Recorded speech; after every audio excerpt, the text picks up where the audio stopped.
Hello student, नमस्ते। आपका नमस्ते यूट्यूब चैनल पे वेलकम है। तो इम्प्लॉयबिलिटी स्किल के अंदर आज हम पढ़ेंगे कॉन्स्टिट्यूशन, जिसमें हम क्या पढ़ने वाले हैं, पार्ट 2 सिटीजनशिप। ठीक है।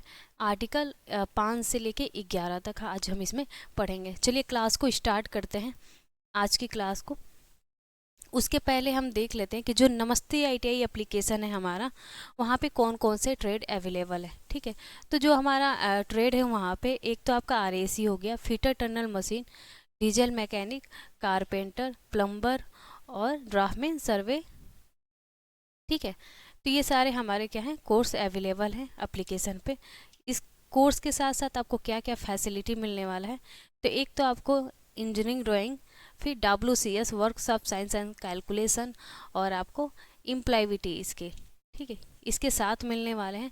साथ में आपको मॉक टेस्ट मिलेगा और क्लास पीडीएफ। ठीक है। जो भी क्लास में पढ़ाया जाएगा उसका अलग से पीडीएफ मिलेगा।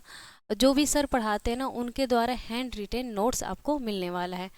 अगर नमस्ते आईटी एप्लीकेशन कोई भी दिक्कत आता है, कोई भी इशू आता है, तो ये हमारा कॉन्टैक्ट नंबर है 7800366021 पे आप क्या कर सकते हैं, कॉल कर सकते हैं, या फिर आप क्या कर सकते हैं, वॉइस मैसेज भी ड्रॉप कर सकते हैं।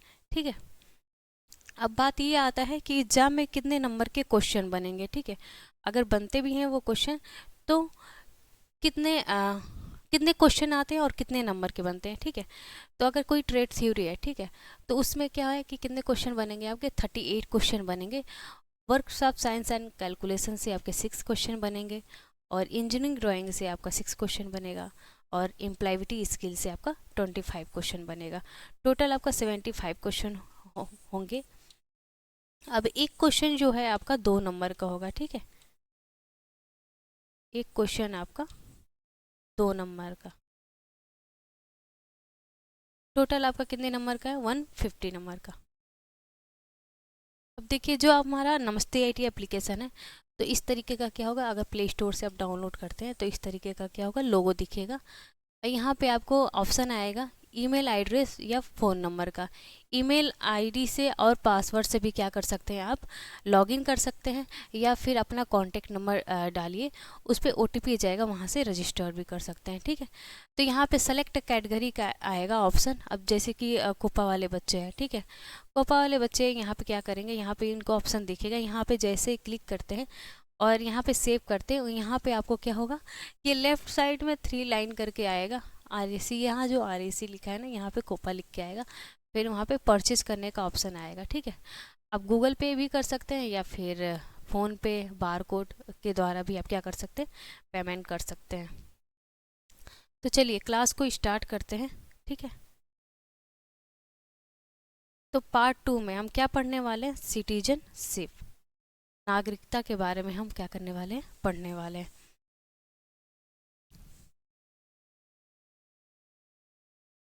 नागरिकता,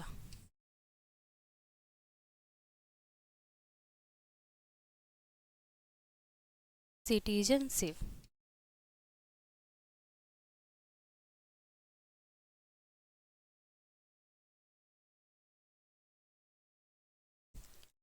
अब कौन से भाग में ये आता है सिटीजनशिप, तो ये आपका आता है भाग 2।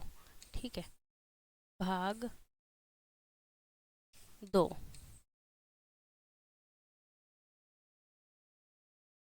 अब इसके अंदर कितने आर्टिकल आते हैं, तो आर्टिकल आपका क्या है कि 5 से लेके 11 तक। ठीक है। आर्टिकल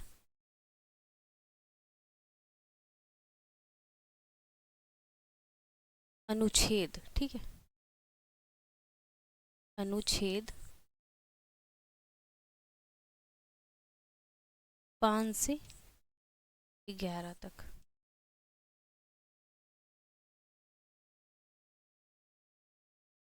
अब बात ये आता है कि जो ये आपका नागरिकता है, ठीक है, कहाँ से लिया गया है, और इसमें बात करेंगे आप कि जो आपका ये नागरिकता है कहाँ से लिया गया है, ब्रिटेन से लिया गया है।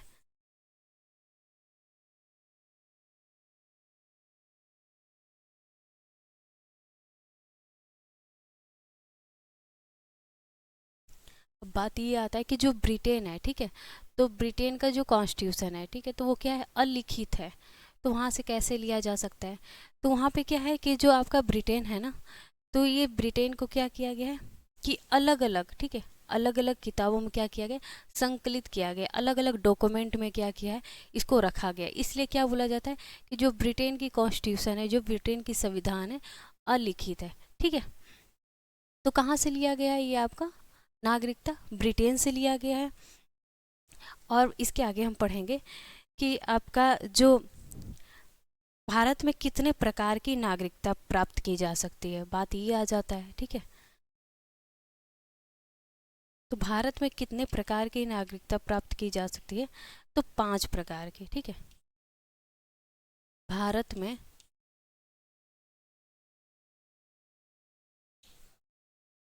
भारत में 5 प्रकार से भारत में 5 प्रकार से नागरिकता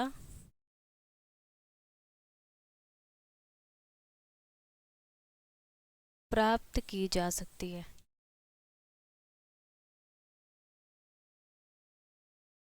की जा सकती है। ठीक है,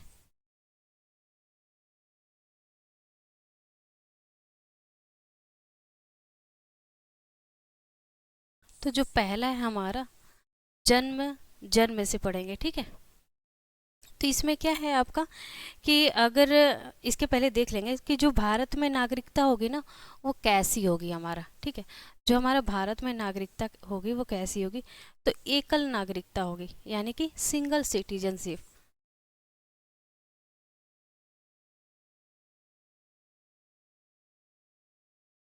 इंडियन सिटीजनशिप कैसा होगा आपका, सिंगल सिटीजनशिप होगा। ठीक है,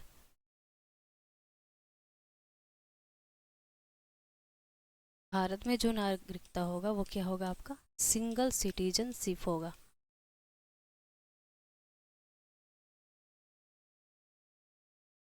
सिटीजन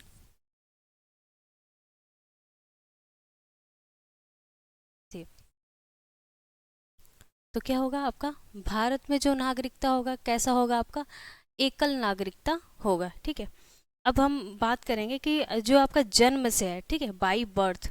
ठीक है, जो आपका पहला होगा जन्म से, बाई बर्थ। तो अब इसमें क्या कहा गया है आपका, ठीक है, जन्म से बाई बर्थ। तो इसमें कहा गया है कि अगर किसी व्यक्ति का जन्म, ठीक है, किसी व्यक्ति का जन्म 26 जनवरी 1950 को हुआ है या फिर उसके बाद हुआ है, तो वो क्या होगा कि भारत का नागरिकता कहलाएगा। लेकिन क्या होता है कि इसका ये चीज़ तो मान लिया गया, लेकिन इसका मिसयूज भी हुआ।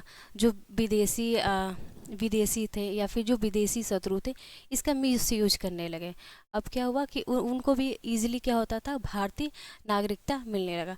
तो वहाँ पे क्या हुआ आपका कि एक संविधान संशोधन हुआ। कौन सा संविधान संशोधन हुआ, 1946 में एक संविधान संशोधन हुआ। ठीक है, कि अगर बच्चे का जन्म 26 जनवरी 1950 के दिन होता है या फिर उसके बाद होता है, ठीक है, या फिर उसका उसके माता पिता में से कोई एक क्या होता है, इंडियन होता है। ठीक है, तो उसी को क्या होगा, ये नागरिकता प्राप्त होगा। तो क्या होता है आपका कि 1946 में क्या होता है आपका, एक संविधान संशोधन होता है। ठीक है, तो इसमें क्या कहा जाता है कि अगर बच्चे का जन्म, ठीक है, बच्चे का जन्म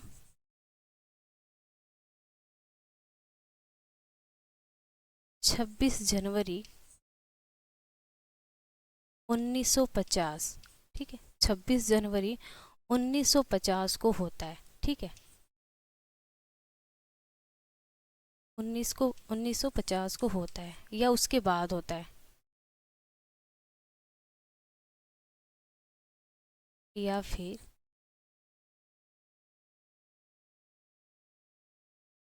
उसके बाद होता है। ठीक है,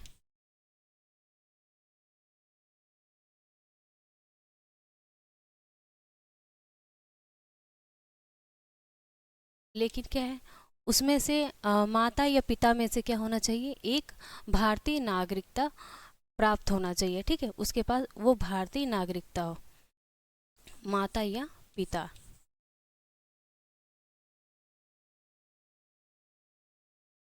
उसी को क्या होगा, इंडियन सिटीजनशिप प्राप्त होगा। ठीक है, तो आगे देखते हैं, आगे क्या है आपका। तो आगे आपका क्या है कि परंपरागत। ठीक है, वंश परंपरागत,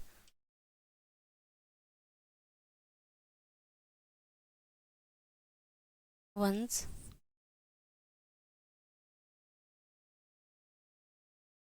रागत,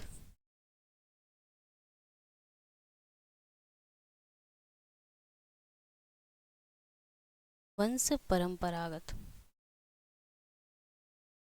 तो इसमें हमने क्या देखा कि जो आपका क्या था कि किसी बच्चे का जन्म क्या था 26 जनवरी 1950 को हुआ है या उसके बाद हुआ है, लेकिन क्या है, उसके माता या पिता में से कोई एक भारतीय नागरिकता प्राप्त होना चाहिए। ठीक है, या भारतीय नागरिकता हो।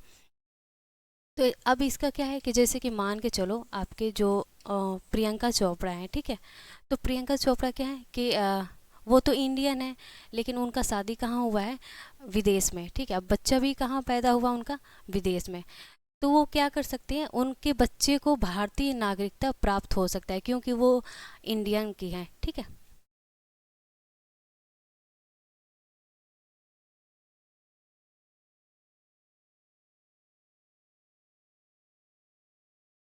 अब वंश परंपरागत में क्या बोलता है कि परंपरागत में क्या है कि जैसे कि मान के चलो कि अगर माता पिता भारतीय हो और पिता विदेशी हो, बच्चा भी क्या होता है, विदेश में हुआ है। ठीक है, तो उसमें क्या होता है, माता चाहे तो अपने बच्चे को भारतीय नागरिकता मिल जाएगी। लेकिन यहाँ पे क्या है आपका, एक संविधान संशोधन हुआ है। कौन सा संविधान संशोधन, 1992। ठीक है,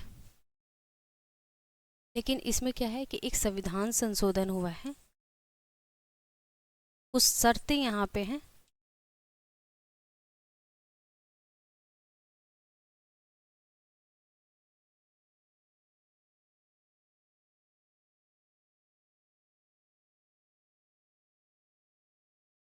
1992। ठीक है, 1992। तो अब इसमें क्या बोला गया है कि इसमें भी यही बोला गया है कि जैसे कि अगर बच्चा जो है क्या है कि विदेश में पैदा हुआ है, लेकिन माता पिता में से कोई एक क्या है, इंडिया है। ठीक है, इंडियन नागरिकता है उसके पास, तो उसको भी क्या होगा कि भारतीय नागरिकता दी जाएगी। लेकिन इसमें क्या किया गया, एक संविधान संशोधन किया गया है। कौन सा, 1992। इसमें क्या बोला गया है कि दिसंबर 2004, ठीक है, 3 दिसंबर 2004, 3 दिसंबर 2004। ठीक है, तो इसमें क्या बोला गया, 3 दिसंबर 2004 के बाद विदेश में जन्मे बच्चे वंश परंपरागत के आधार पर क्या होता है, नागरिकता नहीं दी जाएगी। क्या किया जाता है, वंश परंपरागत के आधार पे,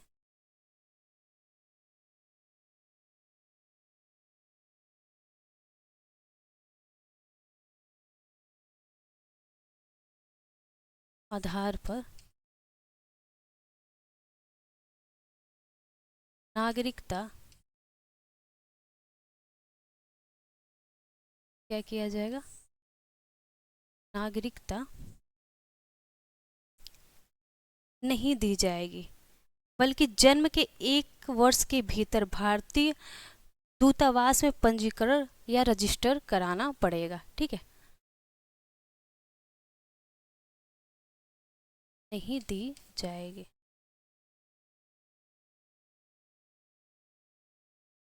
जन्म के क्या करना होगा, जन्म के 1 साल बाद या फिर एक एक साल बाद नहीं, 1 साल के अंदर। ठीक है, जन्म के 1 वर्ष के अंदर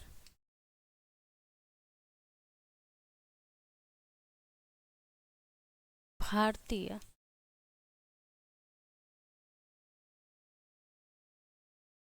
दूतावास क्या कराना होगा, रजिस्ट्रेशन कराना होगा या फिर पंजीकरण।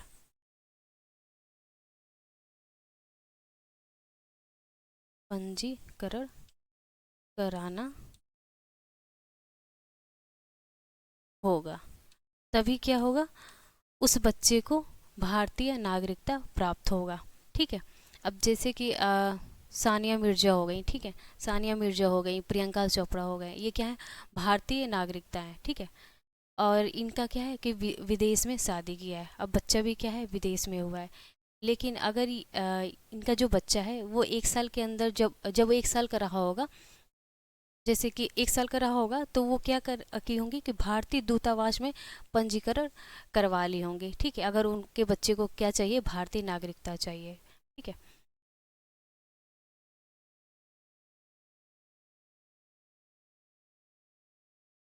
जैसे देख लो कि अब मान के चलो कि अब बहुत ऐसे दिमाग में ख्याल आते होंगे, जैसे कि एक बीच में आई थी सीमा हैदर करके, ठीक है। तो अब वो क्या थी कि वो पाकिस्तान की थी। ठीक है। अब उनके बच्चे हैं, अब शादी कहाँ हुआ है, इंडिया में हुआ है। ठीक है। जो पिता है वो क्या है, इंडियन है, और जो सीमा है वो कहाँ की है, पाकिस्तान की। अब उनके बच्चे, तो क्या उनको भारतीय नागरिकता प्राप्त होगा? तो अभी तो नहीं हो सकता, लेकिन हाँ एक शर्त पे हो सकता है कि जो उन जिनसे शादी हुआ है उनका, वो बच्चे को क्या करे, गोद ले ले। ठीक है, कानूनी रूप से गोद ले लेते हैं, तो फिर उनको क्या होता है, उनके बच्चे को भारतीय नागरिकता प्राप्त हो जाता है। ठीक है।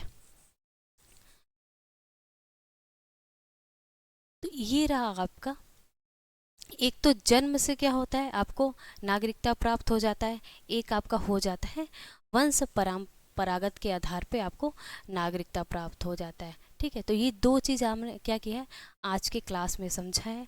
बाकी का जो क्लास है आपका, नेक्स्ट क्लास में हम पढ़ेंगे। ठीक है। तो आइए देखते हैं कि जो आईटीआई कोपा ट्रेड के बच्चे हैं ना, तो आईटीआई कोपा ट्रेड के बच्चे हैं, तो उनको अगर नमस्ते आईटीआई एप्लीकेशन से क्या करते हैं, इस कोर्स को परचेस करते हैं। ठीक है। तो उनको क्या क्या फीचर्स मिलने वाले हैं, तो क्या क्या फीचर्स मिलने वाले हैं, एक तो उनको वीडियो क्लास मिलेगा। ठीक है, क्लास नोट्स मिलेगा, और क्लास जो पीडीएफ जो क्लास में पढ़ाया जा रहा है उसका पीडीएफ अलग से मिलेगा। ठीक है। फिर उनको क्या होगा, साथ ही साथ मॉक टेस्ट मिलेगा। अब कोपा ट्रेड वाले बच्चे हैं, तो कहीं ना कहीं उनको क्या करना है, इम्प्लॉयबिलिटी स्किल को जरूर पढ़ना है, उसका एग्ज़ाम भी होगा। अगर इम्प्लॉयबिलिटी स्किल में क्या होता है, अगर बैक लग जाता है या फिर उसका पेपर नहीं देते हैं, तो क्या होता है, आईटीआई के सर्टिफिकेट का कोई मान्य नहीं होता है। तो इम्प्लॉयबिलिटी स्किल इसके साथ पास करना बहुत ही ज़रूरी है। ठीक है।